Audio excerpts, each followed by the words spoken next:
37e leçon. Une soirée au théâtre. Jean et Marie-Claude vont au théâtre pour voir une pièce qui s'appelle « L'amour, toujours l'amour ». Ils arrivent au théâtre à 8h15, un quart d'heure avant le lever du rideau. Ils trouvent leur place et s'installent. La pièce commence. 2 comédiens entrent en scène. Je t'aime, Gisèle. Tu m'entends? Je t'aime. Ah bon? Mais moi je ne t'aime pas. J'aime Pierre, Pourquoi? parce qu'il me donne des bijoux. Et toi, tu ne me donnes jamais rien. À ce moment, Jean commence à ronfler très fort. Il dort. Un vieux proverbe dit « Dieu aide les fous, les ivrognes et les amoureux ». Exercice. Frère Jacques, dormez-vous?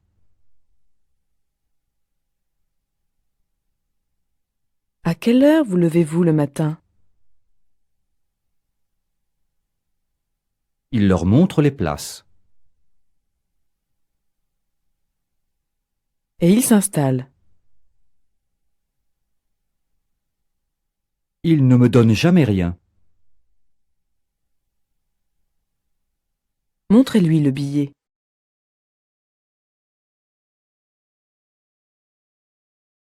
Trois, à l'Office du tourisme. C'est le 14 juillet demain. Qu'est-ce qui se passe dans la ville? Il y a un défilé qui commence vers 18h. Le défilé part d'où? Par où est-ce qu'il passe? Alors il passe par les grandes avenues de la ville. Le point de départ est place Colbert et le point d'arrivée est devant le château. Ensuite, il y a un feu d'artifice, bien sûr. Et à quelle heure est-ce que le feu d'artifice commence? Quand la nuit tombe, vers 23h. D'où est-ce qu'on le voit le mieux? Je vous conseille d'aller devant le château. Je pense que vous aurez une bonne vue. Il n'y a pas de bal? Mais si, bien sûr, il y a un grand bal sur la place de la mairie.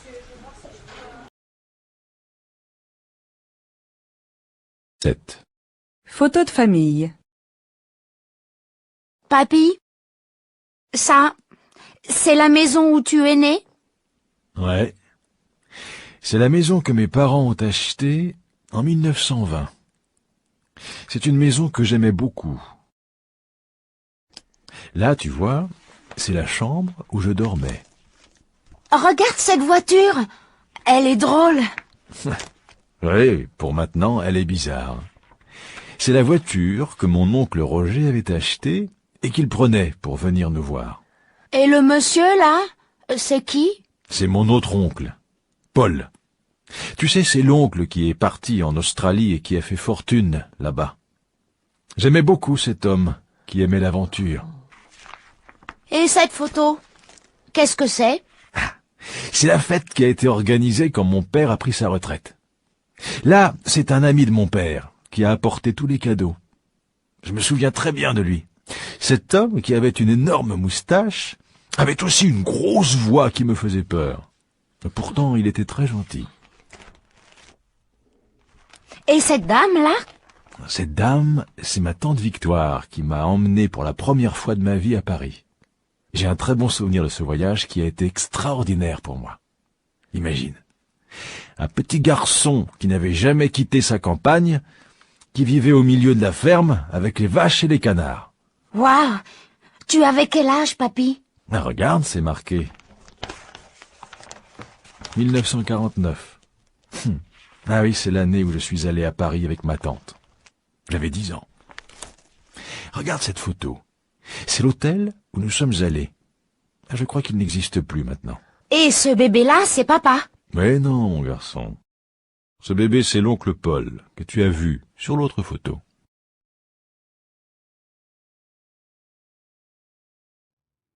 Ton taboulé est excellent. C'est toi qui l'as fait?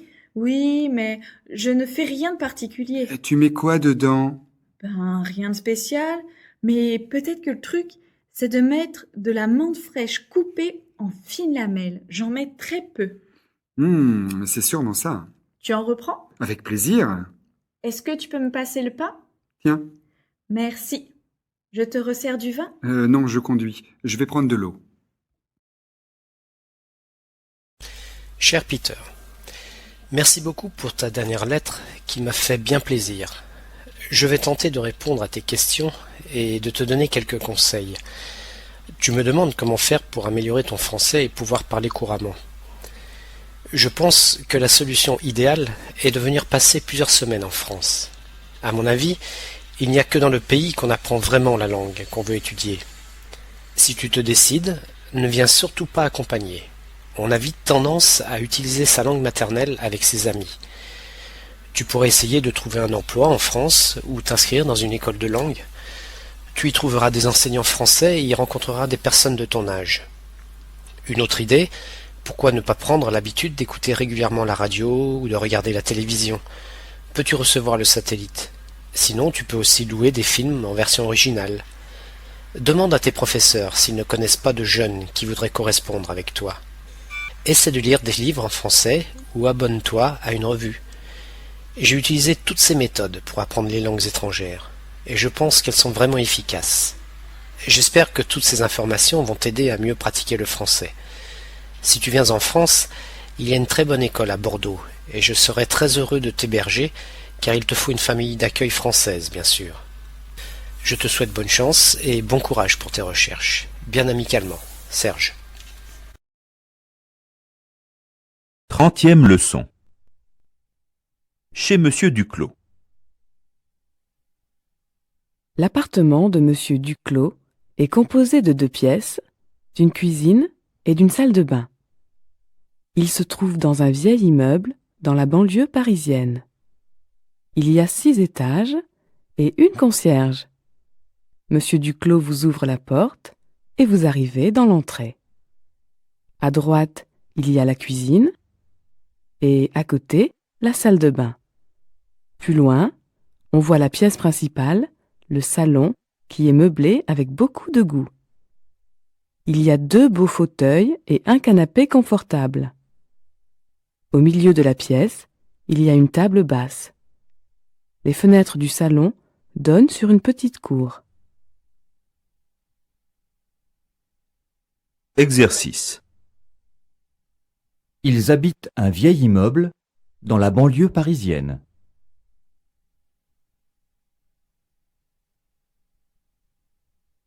Goûtez ce gâteau, il est délicieux. Il y a un salon, une chambre et une salle à manger.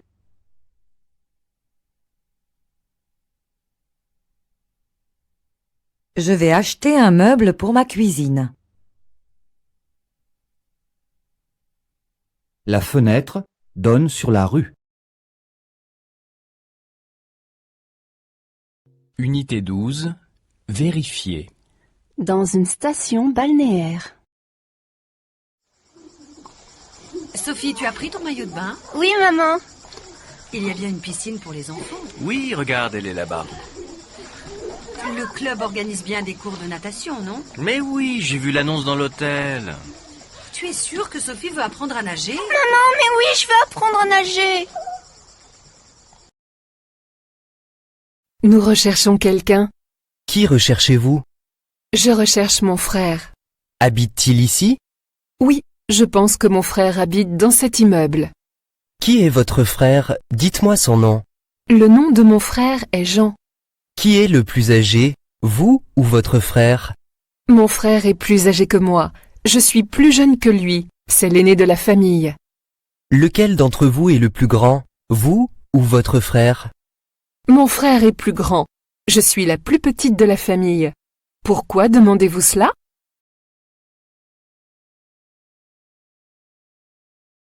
Je veux que la petite amie de mon frère rentre à la maison et trouve Isabelle dans leur lit. Êtes-vous sérieuse? Vous devez plaisanter. Non, je suis sérieuse. Je veux embarrasser mon frère. Trouver Isabelle dans son lit l'embarrassera. Il n'y a aucun doute à ça. Ce sera très difficile à mon frère de s'expliquer. Je suis d'accord, ce sera dur à expliquer. Je ne voudrais pas avoir à expliquer cela. Même si elle l'aime, ce sera vraiment difficile à expliquer. J'espère qu'elle décidera de le quitter et je recevrai ainsi plus d'argent.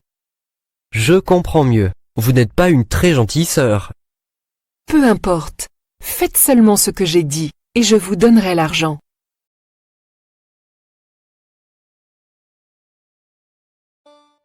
Jérôme, tu peux m'aider s'il te plaît? Oui, un problème?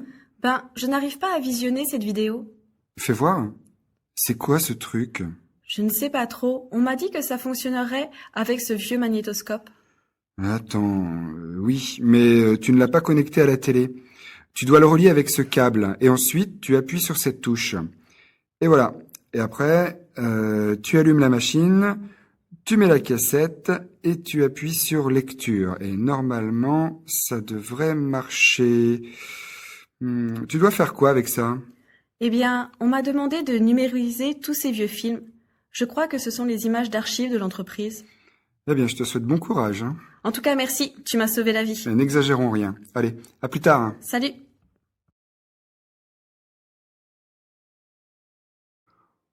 On pourrait par exemple abattre le mur du salon. Ah oui, ça ferait une grande cuisine salle à manger. Ce serait sympa aussi avec une cheminée dans le coin. Là-bas? Je l'aurais plutôt vu dans le coin opposé. Tu crois? Ah oui, je n'y avais pas pensé.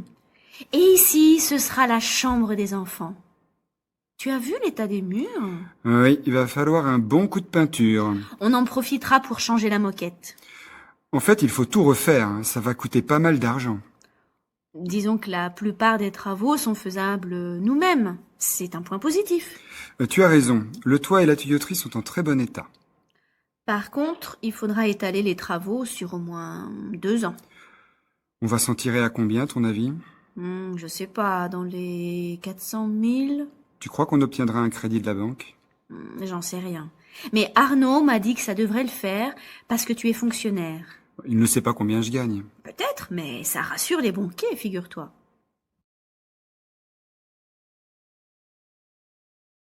Vingtième leçon. Encore un peu de révision. Aujourd'hui, nous allons revoir quelques expressions utiles. Venez vers 8 heures. D'accord?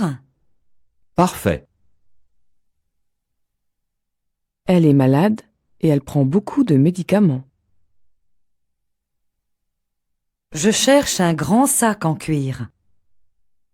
Vous en avez un?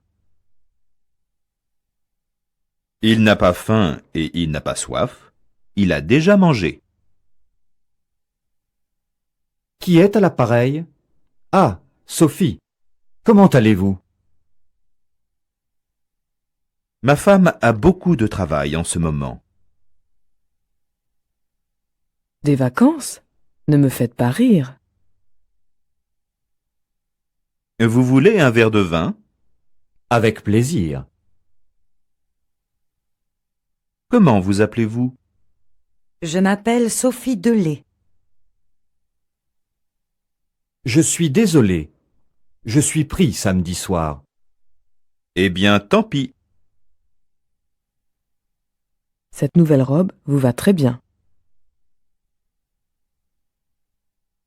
Exercice. J'ai du café. Est-ce que vous en voulez?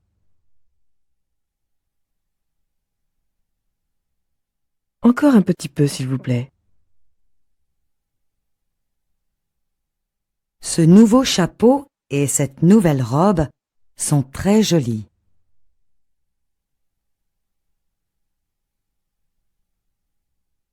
Mon mari est pris ce soir. Quel dommage!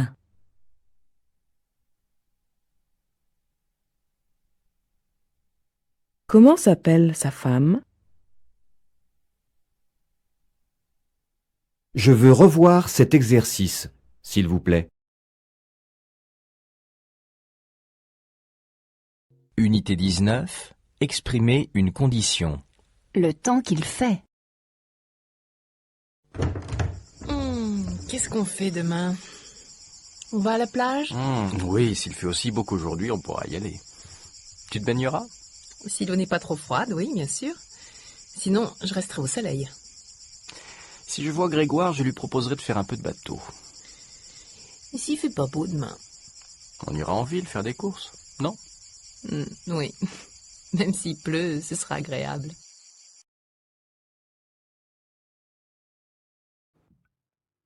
Alors, là, vous avez la chambre. Ce sont des placards?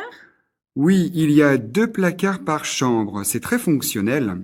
Et la fenêtre donne sur la cour, c'est très calme. Et cette porte? Elle donne sur la salle de bain. Il y a une grande baignoire et un lavabo. Il n'y a pas de douche? Non, on se douche dans la baignoire. On va continuer la visite. Voici la cuisine, l'évier est neuf, vous avez l'emplacement pour le four et le lave-vaisselle. Et ici, il y a la place pour mettre un grand frigo. C'est très lumineux. Oui, la cuisine donne au sud. Il y a de la lumière toute la journée. On va passer à la salle à manger. Elle fait 40 mètres carrés. La cheminée est en briques. La cheminée est fonctionnelle? Elle fonctionne, elle a été ramonée l'année dernière. C'est un peu sombre. Oui, la fenêtre est à l'est. Donc il y a du soleil le matin. Les parquets sont en bon état. Vous avez un grand escalier qui mène aux chambres à l'étage. On va monter. Alors voilà, 3 chambres identiques. Les moquettes sont à changer. Les murs ont été repeints il y a 3 ans et les fenêtres sont à double vitrage. Il n'y a pas beaucoup de prises de courant. Non, c'est vrai, il faut utiliser des multiprises. Chaque chambre fait 16 mètres carrés. Voilà, vous avez des questions? Non, pas pour l'instant. J'aimerais voir d'autres maisons.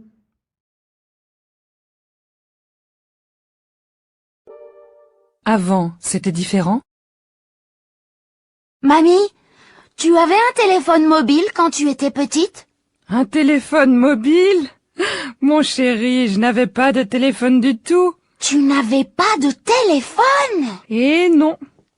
Mes parents habitaient dans un petit village et c'était courant à l'époque. Mais comment c'était possible? Les gens n'avaient pas la même vie que maintenant. On allait les uns chez les autres, on avait moins de vacances aussi. Tu regardais la télévision? Non, mes parents n'avaient pas la télévision. Mais je me souviens qu'on écoutait la radio. C'était un gros poste de radio. Cela m'impressionnait toujours d'entendre les voix qui sortaient de cette machine. J'étais trop petite pour comprendre comment ça fonctionnait. Je peux pas imaginer la vie sans télé. Tu sais, mon chéri, on ne regardait pas la télévision comme maintenant.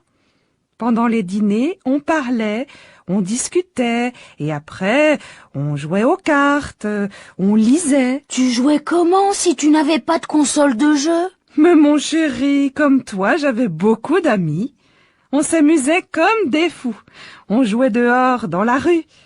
Tu vois, il n'y avait pas toutes les voitures de maintenant. On courait dans tous les sens, on faisait des farces à nos parents, bref, on était des enfants.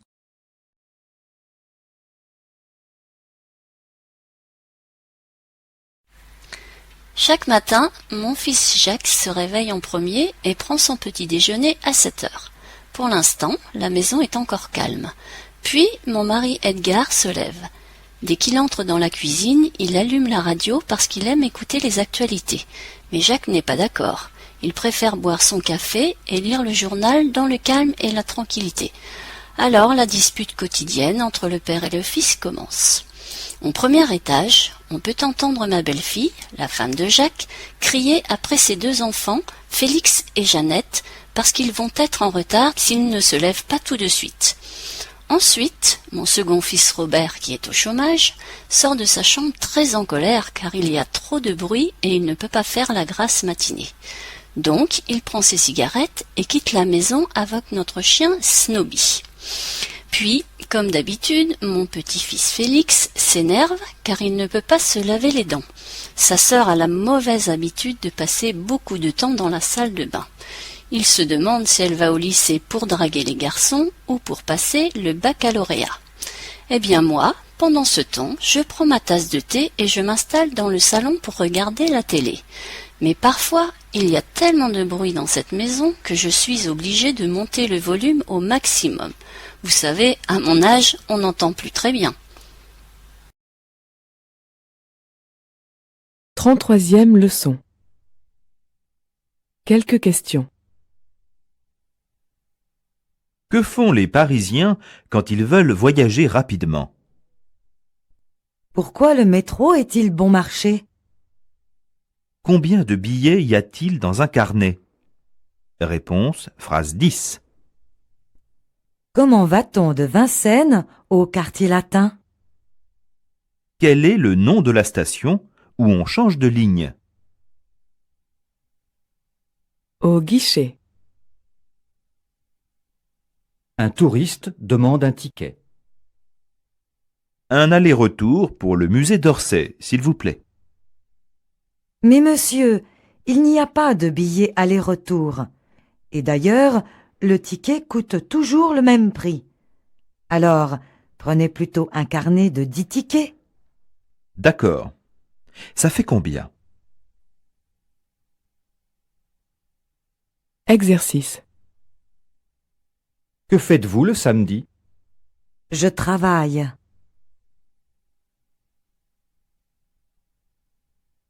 Ces billets coûtent très cher. Comment allez-vous de Paris à Lyon? En train?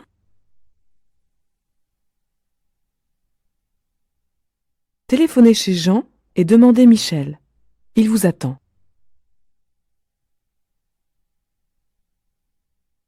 Combien de places y a-t-il dans votre voiture?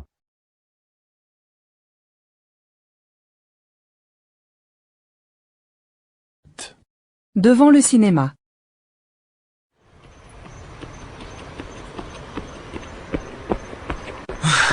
Excuse-moi, je suis en retard. Tu es là depuis longtemps? Oui, j'attends depuis une demi-heure. J'ai téléphoné sur ton mobile il y a 10 minutes, mais tu n'as pas répondu. Oui, j'ai parlé à Mathilde pendant 5 minutes. Mais pourquoi est-ce que tu es tellement en retard? Ah, le bus est resté bloqué pendant au moins 20 minutes dans une petite rue. Normalement, le bus fait le trajet en 10 minutes au total. Oui, je comprends. Et tu es certainement parti trop tard. Ah, pas du tout, je suis parti à l'heure. Pour commencer, j'ai attendu le bus pendant 10 minutes et... Raphaël, entrons vite, le film va commencer dans 2 minutes. Tu me raconteras après.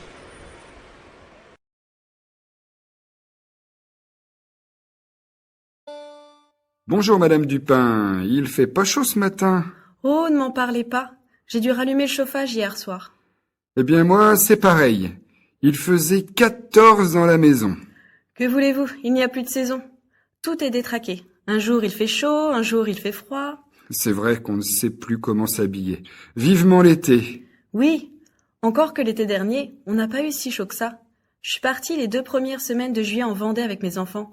On a eu un temps catastrophique. Il a plu les 3 premiers jours. Et les jours suivants, quand il n'y avait pas de vent, eh bien on avait des nuages. Alors, ce n'est pas de chance. Moi, je suis parti en août dans le sud avec ma femme. C'était tout le contraire. Il a fait beau pendant tout mon séjour. Partez dans le sud cet été. C'est ça. Bon allez, on va rentrer parce que le temps se couvre et je crois bien qu'il va pleuvoir. Oh, je vous trouve bien pessimiste aujourd'hui. Ils ont annoncé du beau temps toute la journée. Moi, je dis, on est tous frères. Vous avez raison. On devrait plus taper les uns sur les autres. Tout à fait. On ne vit pas assez vieux pour passer son temps à faire la guerre. C'est vrai. Moi, je dis, le plus important, c'est la solidarité. Oui, comme vous dites. Et puis, on n'est jamais tout blanc ou tout noir, hein, et il faut le reconnaître. Je suis tout à fait d'accord avec vous. Allez, maintenant il faut rentrer. Non, avant, on va reprendre un petit verre. Non, ça suffit comme ça. C'est terminé pour aujourd'hui. Allez, juste un dernier. Non, pas d'accord. Vous avez assez bu comme ça. Il faut rentrer chez vous maintenant. Juste un. Je vous ai dit non. Allez, zou.